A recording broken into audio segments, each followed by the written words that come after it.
Olá, eu sou Mônica Serra, consultora e instrutora financeira empresarial, e aqui no meu canal eu ajudo tanto empresários como funcionários a se destacarem dominando os números de qualquer empresa e tomando decisões mais eficazes e inteligentes.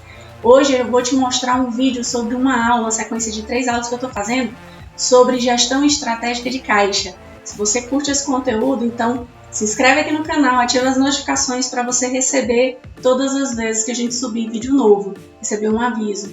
E também convida mais pessoas. Aqui na descrição do vídeo vai estar o atalho para você se inscrever para assistir as outras 2 aulas que estão disponíveis apenas na nossa página de aulas. Seja muito bem-vindo ou bem-vinda ao mini curso Gestão Estratégica de Caixa. Eu sou Mônica Serra, instrutora e consultora empresarial. Mas por que gestão estratégica de caixa?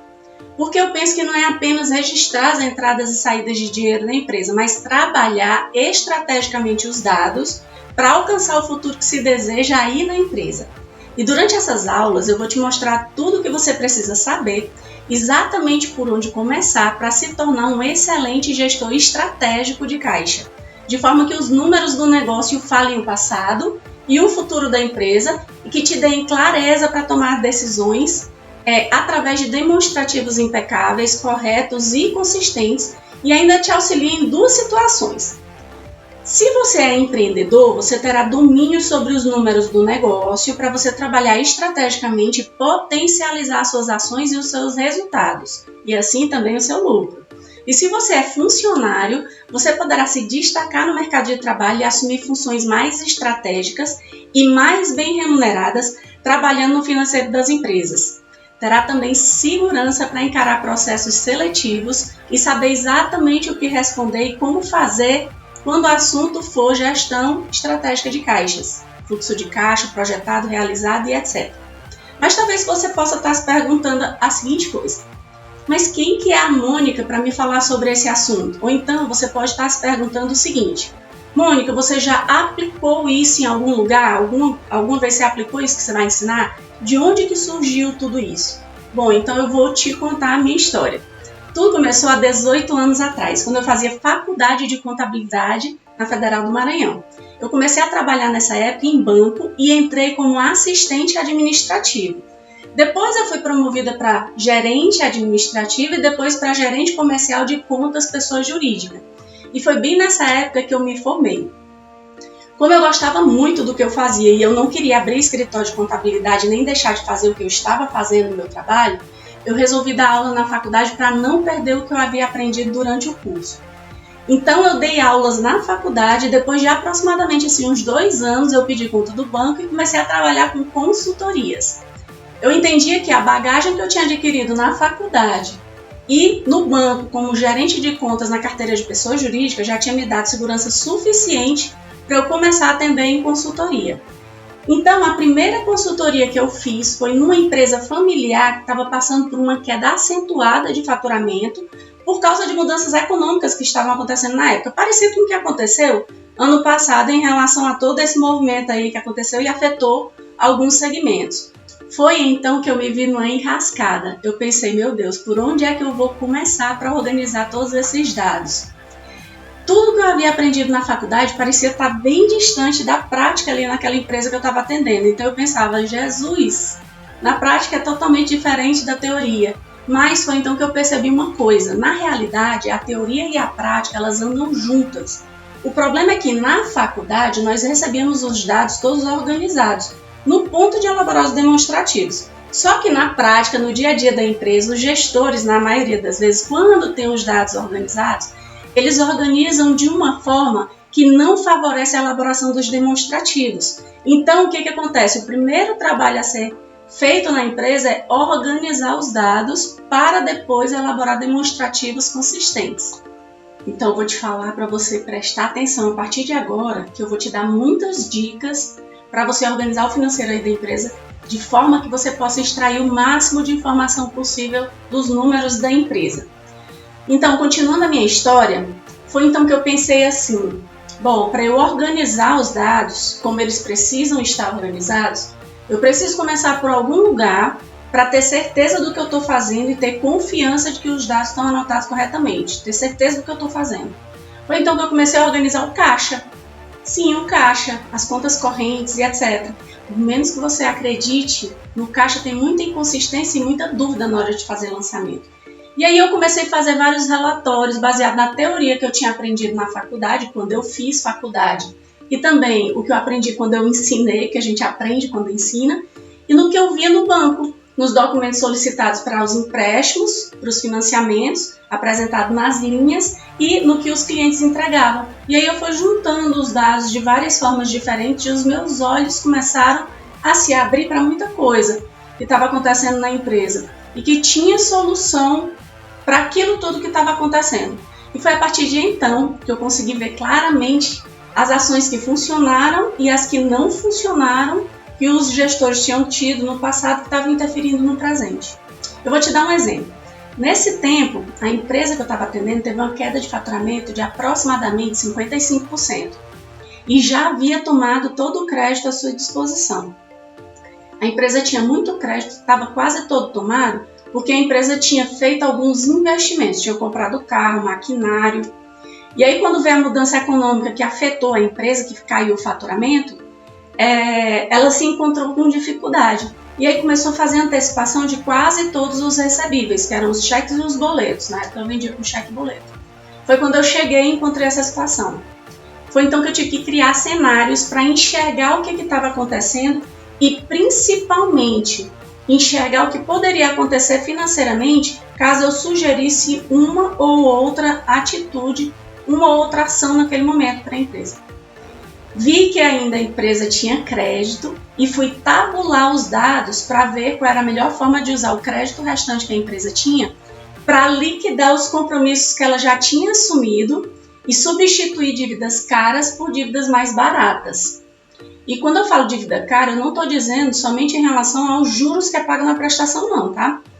E essa primeira escola que eu tive, que foi meu primeiro atendimento como consultora, eu tinha que coordenar rescisões, administrar empréstimos bancários, sugerir controles para as retiradas dos sócios, sugerir a melhor forma de estrategicamente a empresa trabalhar sem capital de giro próprio, trabalhar a precificação, dentre outras tantas coisas. Mas pensa num aprendizado. E foi então que eu descobri no fluxo de caixa estratégico um dos grandes aliados para esse processo. Quando você faz um fluxo de caixa realizado, esse que é mais fácil, né, do passado, você consegue claramente ver como as decisões passadas da empresa impactaram o financeiro dela, positivamente ou negativamente. Agora, quando você faz um fluxo de caixa projetado, você consegue prever o que vai acontecer, construir cenários, se antecipar o que vai acontecer, trazendo o futuro financeiro da empresa para o presente e dessa forma tendo uma clareza do que vai ou não vai funcionar relativo às estratégias que você traçar. Claro que não dá para adivinhar o futuro 100%, mas dá para ter uma razoável certeza de tudo que está por vir. E assim, pensar estrategicamente aí no negócio. Bom, eu, Mônica, gosto de ter informação na minha mão. Agora eu tenho uma pergunta para você que é empreendedor e para você que é funcionário. Primeiro, você que é empreendedor, quanto você daria para saber o que vai acontecer com a sua empresa na próxima semana, no próximo mês ou então no próximo ano? Agora, minha pergunta vai para quem é funcionário. Como você se sentiria se dominasse essa técnica na prática, mesmo no dia a dia do negócio, e tivesse segurança de trabalhar em qualquer negócio e saber que seria muito valorizado e se destacaria por esse conhecimento? E eu estou falando isso porque muito empreendedor fala que encontrar um funcionário capacitado para o financeiro é difícil e caro. E isso é realidade. Na prática, eu tenho visto realmente que tem muita gente para trabalhar no financeiro, mas em funções operacionais. Mas trabalhar estratégias mesmo não é tão fácil de encontrar uma pessoa. Por isso, tendo habilidade e conhecimento nesse assunto, você que é funcionário já se destaca no meio de muitas pessoas. Então, voltando a falar do meu passado, simultaneamente às consultorias de 2003 a 2010, eu dei aula em faculdade de várias matérias simultaneamente. E sempre procurava pegar disciplinas que estavam voltadas para a parte de gestão para me auxiliar na consultoria. Por exemplo, trabalhei disciplina de administração da produção, onde eu ministrava controle de processos produtivos e tive a oportunidade de trabalhar medidas de tempo. Na teoria da contabilidade, eu estudei a ciência, como ela surgiu, sua história e os porquês dessa ciência. No planejamento estratégico e orçamento empresarial, eu tive a oportunidade de aprender a fazer planejamentos e trabalhar muito bem essa parte de estratégia. Em contabilidade básica, intermediária 1 e 2, foi onde eu aprofundei os conhecimentos na base da contabilidade, naquele comecinho que ninguém gosta de olhar, lançamentos e como as contas se interrelacionam. Então isso me ajudou muito a ter clareza nos dados. Na contabilidade comercial, eu trabalhava a base da tributação para a contabilidade para a empresa. Na contabilidade de custos 1 e 2 e na contabilidade gerencial, foram as disciplinas que eu mais dediquei tempo. Eu trabalhava a parte de gestão com cálculos como ponto de equilíbrio, alavancagem operacional, precificação, sistema de custeio, tudo sobre gestão empresarial. E foi a disciplina que eu mais me identifiquei e gostei. Na contabilidade rural, eu trabalhava fortemente o custeio em empresas agropecuárias e agroindustriais. Na disciplina de análise de balanços 1 e 2, eu trabalhava a elaboração de balanços e de indicadores e suas diversas análises, onde me ajudou muito a trabalhar os indicadores e construir balanços patrimoniais de empresas com informações gerenciais que eu uso até hoje. Na controladoria e tópicos avançados de contabilidade, eu trabalhava regras de controle interno, outros demonstrativos que não são os regulares, os obrigatórios, que dão uma supervisão do negócio para a tomada de decisão. E aí você me vendo falando tudo isso, você pode pensar assim, meu Deus, Mônica, será que eu vou ter que aprender tudo isso? Será que eu vou ter que fazer um curso superior de contabilidade para poder fazer gestão da empresa? Não necessariamente. Se você tiver uma pessoa que tenha condições de te orientar adequadamente e de encurtar esse teu tempo aí no aprendizado, te ensinando pontualmente aquilo que é importante naquele momento sobre aquele assunto que você está aprendendo. E esse é o meu propósito com você. E durante o período em que eu dei aula na faculdade, eu tive a oportunidade de dar aula à noite e durante o dia testar tudo aquilo que eu falava nas consultorias que eu fazia. E hoje eu já tenho mais de 12 mil horas de atendimento em consultoria, tendo atendido empresas de comércio, indústria e serviços dos mais variados segmentos. Hoje eu dou treinamentos em finanças para empresários, para funcionários, ensino os mais diversos conteúdos sobre o tema e faço consultoria para micro, pequenas e médias empresas. E durante esse período, o que eu mais percebi, a situação que eu mais presenciei, foi a de que empreendedores gerem os seus negócios, onde suas decisões são baseadas basicamente no saldo da conta corrente no final do mês e na sua experiência naquele segmento. Olha, eu não estou invalidando a experiência, eu não estou dizendo que a experiência não vale nada, mas olhar apenas para a experiência sem ter uma análise mais técnica é um risco que você leva para a sua decisão de forma desnecessária. Eu vou te contar outras experiências que eu já vivi e alguns casos que eu já acompanhei. Uma vez eu atendi um empreendedor que entendia que a empresa estava indo muito mal porque ele estava sempre pegando empréstimos em banco para pagar as contas do mês. Então ele estava decidido a fechar a empresa. Só que antes de fechar ele pediu um atendimento em consultoria. E ao analisar a empresa, na realidade o que estava acontecendo era o seguinte: a empresa tinha lucro, mas esse lucro demorava para ir para o caixa da empresa. Ele demorava tanto para receber as vendas que mesmo ele tendo lucro ele não tinha dinheiro. Que louco, né? Parece maluquice isso aí, mas isso pode acontecer. E a solução no caso desse cliente era controlar os prazos de entrega e recebimento dos clientes para ajustar o financeiro dele. Uma parte da análise que foi feita nessa empresa foi fazer um fluxo de caixa realizado e um fluxo de caixa projetado para entender como as entradas e saídas aconteciam para poder elaborar uma estratégia e verificar em quanto tempo esse dinheiro tinha que retornar para a empresa. Já atendi empresas que faturavam 7 dígitos mensalmente, que mudaram totalmente suas estratégias, inclusive de comissionamento e meta de vendas, analisando o fluxo de caixa realizado e projetado. Então, a gestão estratégica de caixa ela pode ajudar o gestor a várias coisas, a fazer vários cálculos. Analisar uma viabilidade de um negócio, que é verificar a viabilidade de uma aquisição de um novo maquinário, por exemplo. Analisar se os prazos de pagamento concedidos para os clientes eles estão adequados com a realidade financeira da empresa. Analisar se os prazos de pagamento dos fornecedores que eles dão para a empresa se também estão adequados para a realidade financeira da empresa, analisando esses dois prazos de recebimento e de pagamento e analisando também os prazos de renovação de estoque, A empresa pode analisar a necessidade de capital de giro dela, analisar o plano de negócios para a empresa, que seria para a implantação de novas unidades, novas frentes de vendas, analisar a meta de vendas, pode ser também feito por um fluxo de caixa projetado, analisar a implementação de um novo projeto. E para trabalhar a gestão de caixa de forma estratégica, existe um método. Analisar os dados que a empresa já tem para poder investigar os dados que estão faltando para uma análise mais estratégica e organizar tudo isso em demonstrativos que direcionam as ações dos gestores do negócio para o sucesso que ele deseja.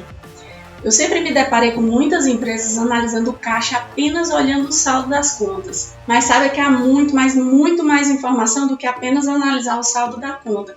E são informações que vão te trazer clareza total e controle sobre o negócio, dando segurança para a tomada de decisão. A empresa ela pode sobreviver sem lucro, mas sem dinheiro ela não sobrevive. A verdade é que o relatório que analisa o dinheiro da empresa é o fluxo de caixa, tanto realizado como projetado. Então, tê-lo é uma das primeiras coisas que o empreendedor tem que fazer. Mas para que você consiga erguer esses 3 pilares que eu falei, estabelecer controles financeiros que ajudem realmente a empresa, eu preciso que você já vá fazendo algumas anotações aí. Então, pega caderno e papel aí, papel e caneta, e anota que para ter estratégia, preciso controlar os dados de forma que você entenda o que os números da empresa estão querendo dizer para você tomar decisões, compreendendo como o dinheiro se modifica ao longo do tempo dentro da empresa. E que nunca uma empresa vai ser igual à outra. Cada uma tem sua particularidade e por isso os processos de controle financeiro precisam ser únicos para cada uma delas. Eu vou te falar alguns exemplos de tipos de empresa que precisam de registros e controles diferentes. Por exemplo, nós temos um exemplo que é de empresa que compra, estoca, vende, entrega e depois recebe do cliente. São as empresas comerciais. Nós temos um modelo de empresa que ela vende primeiro, depois recebe do cliente, depois que ela recebe é que ela faz a compra para entregar, empresas que trabalham com consignação. Depois nós temos aí uma empresa que vende, recebe primeiro do cliente, faz a entrega e a compra lá no futuro, empresas de eventos. Então, como eu acabei de te mostrar, você não pode cometer o erro de achar que os registros e principalmente a análise das empresas é sempre igual. Se o seu intuito é fazer gestão estratégica de caixa de qualquer empresa, e se você estiver analisando apenas o saldo da conta no final do mês e tiver dúvidas sobre esse assunto, coloca nos comentários a sua dúvida, que eu vou fazer o maior esforço para responder o maior número possível de dúvidas que tiver. Se não tiver dúvida, coloca nos comentários os insights que você teve com o conteúdo que eu disponibilizei hoje que já te ajudou aí no teu negócio. Eu vou adorar saber. Então desce a tela do teu computador, então do teu celular e clica na parte de baixo da tela para você deixar seu comentário, ok? E você pode estar se perguntando, mas por que a Mônica está tão interessada em ensinar tudo isso que ela demorou tanto para aprender? Vou te falar, olha, 99% dos negócios no Brasil são de micro e pequenas empresas. Esses 99% de negócios no Brasil são responsáveis por 30% do PIB. E por 52% dos empregos com carteira assinada e por 40% dos salários pagos. Então, quanto mais fortalecidos os micro e pequenos negócios eles estiverem, melhor vai ser para todos nós.